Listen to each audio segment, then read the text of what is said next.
El espiritismo nace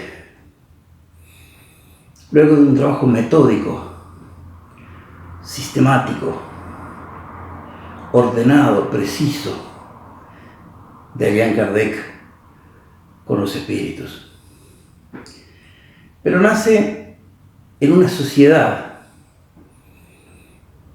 caracterizada por rigideces, estructuraciones muy fuertes, generadas por el enorme peso que en ese momento tenía el poder político, el poder religioso, sin que hubiera otros poderes contrastando o equilibrando la balanza. Esa aparición del espiritismo convulsiona, viene a remover fuertemente las ideas sobre la vida, sobre las relaciones entre los seres humanos, sobre los derechos de las personas. De pronto aparece una idea que genera para los seres la idea de un espacio-tiempo mucho mayor, mucho más grande. La vida de pronto ya no transcurre solamente en este plano. De pronto la existencia del ser trasciende este tiempo vital de su materia. La propuesta es que la vida se trata de un dinamismo evolutivo constante que se da en todos los seres, en la vida de todos los seres, no de algunos. La vida de todos los seres pasa a ser igualmente importante, y sea cual sea el modo en que esa vida se desarrolle, el poder que alcance la persona, el dinero, el saber, siempre esa vida tiene importancia porque está inscrita dentro de una cuestión general que engloba a todos los seres y que es la evolución. El espiritismo aparece trayendo una propuesta que genera una disminución fuerte del valor que puede tener el opinar, el juzgar, la visión crítica sobre los demás, tan común en las sociedades antiguas, muy tendidas a etiquetar, a clasificar a los miembros y a las clases sociales y a los seres. De pronto, ya el ser humano no es un cuerpo, pero también un alma. De pronto, el ser humano es un alma que temporalmente habita un cuerpo, un alma que preexiste a ese cuerpo, un alma que lo va a sobrevivir. Y las consecuencias de eso son realmente muy grandes. El nacer se transforma en venir a vivir experiencias formativas que le generen al ser la posibilidad de la investigación, del aprendizaje, del autoconocimiento y del conocimiento de los demás y de las leyes que rigen la materia y lo no físico. Morir de pronto es simplemente retornar. No a enfrentar juicios, no a definir futuros eternos. Simplemente volver después de un trabajo más o menos arduo, más o menos fructífero, siempre fructífero en algún aspecto.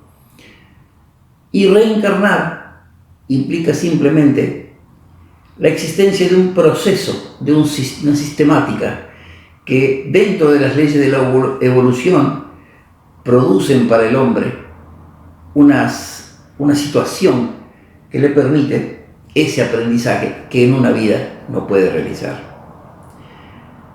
De alguna manera, claramente se expresa que no estamos frente a una revelación divina, no estamos frente a una opción de pensamiento que se asume o se pretende completa, total, terminada, ni siquiera se plantea como única, como otras muchas propuestas. Es un camino de evolución, es un camino de experiencia, es un camino de pensamiento que nos sirve para llegar a nuestro objetivo de la evolución. No hay aquí la imposibilidad del cuestionamiento, no hay la imposibilidad del debate, del disenso, sino todo lo contrario.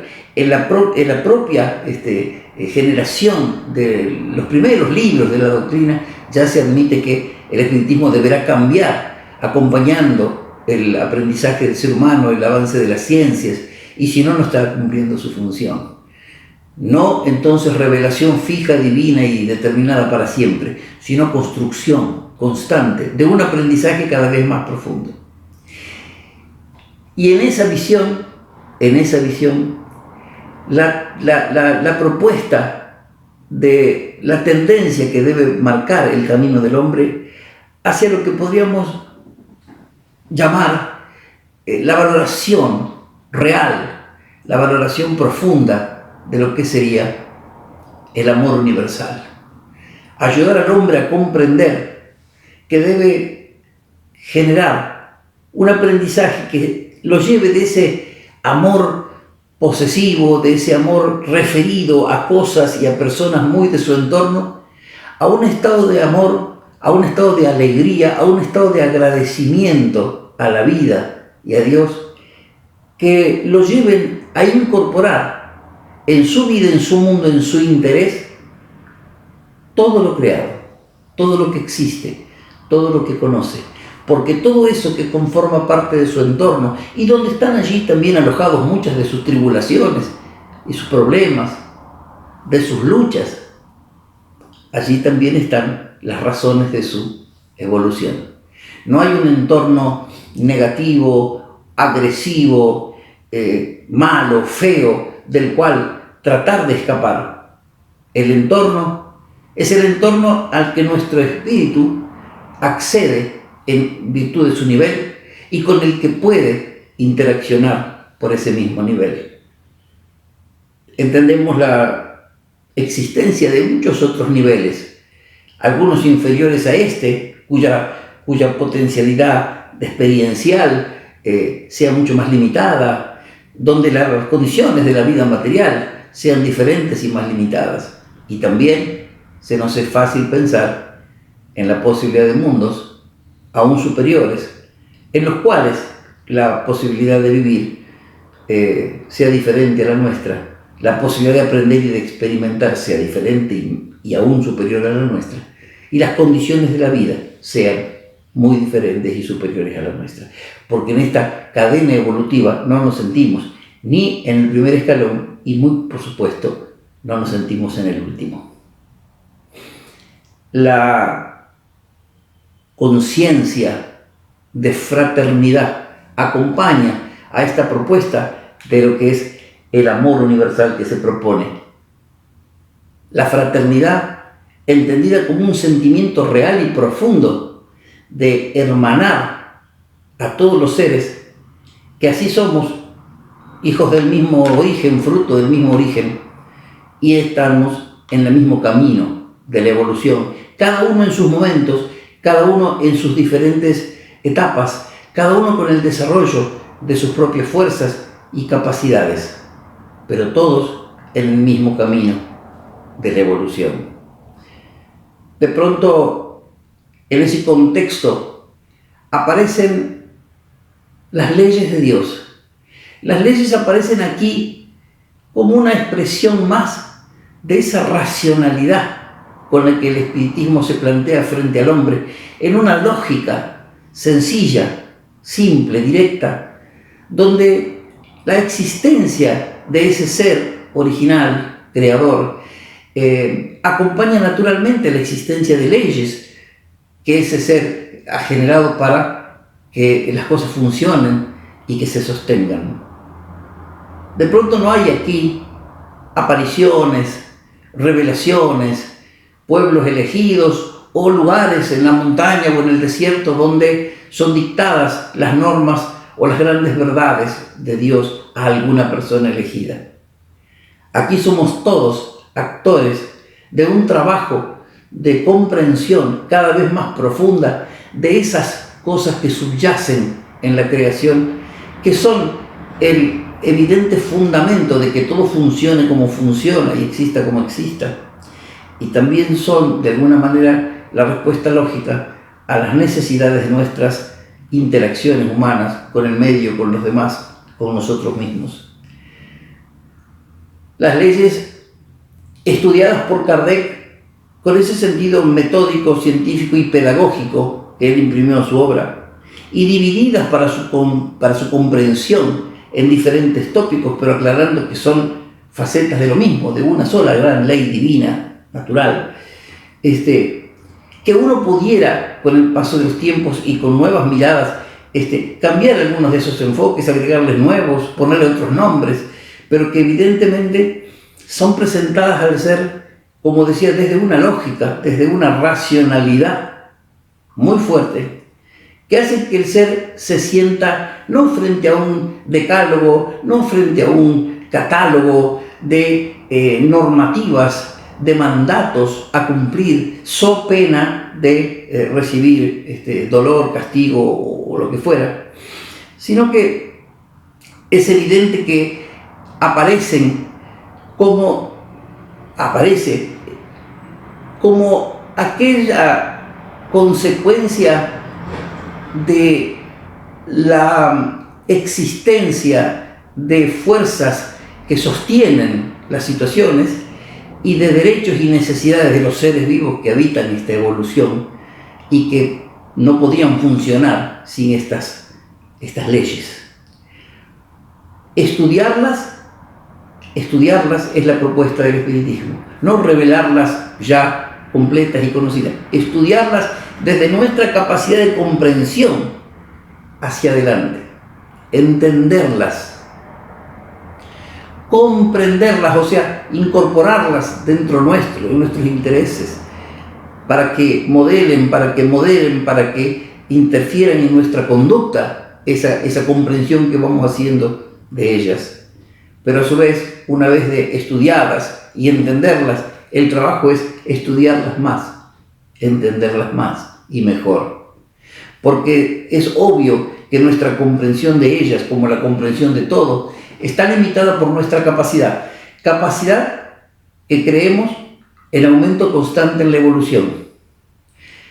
Capacidad que va a aumentar también en tanto y en cuanto esas capacidades anteriores modifiquen nuestras percepciones y nos preparen para más. Es el camino de la evolución.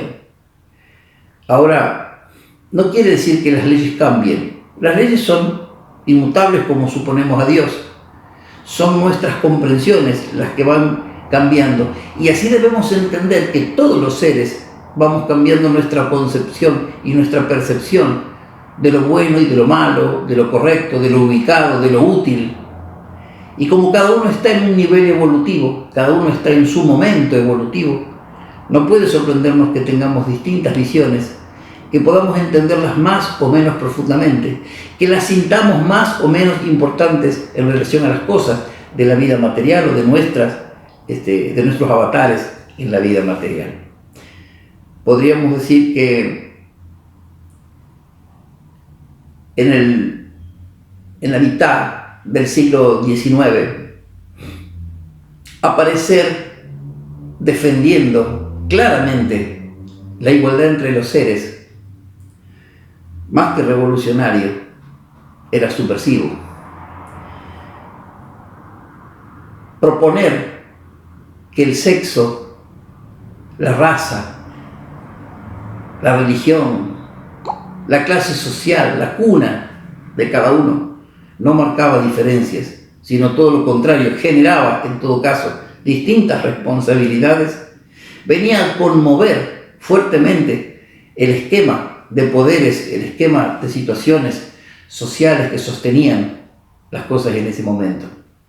Es evidente que la reacción de cierta parte de la política, del pensamiento social, de los poderes establecidos como las iglesias, las religiones, haya sido contundente, porque el espiritismo venía de pronto a generar un cambio fuerte en las relaciones de poder, en las relaciones entre los seres.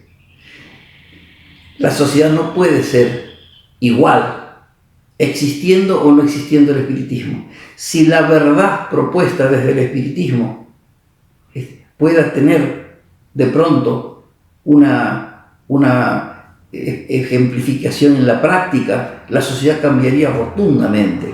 Y eso, en la aparición del espiritismo, provoca una conmoción muy fuerte. Hablar de los derechos de la mujer cuando no votaba, no fumaba, no salía de casa de la manera que hoy puede hacerlo, hablar de los derechos del niño en ese momento en vías de explotación laboral o sentido como una propiedad de los padres, evidentemente son aspectos donde el espiritismo logra avanzar fuertemente, muy fuertemente, y siendo muy previsor en cuanto a los años de anticipación a lo que la sociedad llegó después a aceptar y comprender. El espiritismo nos habla de que esas leyes manejan lo físico y lo no físico.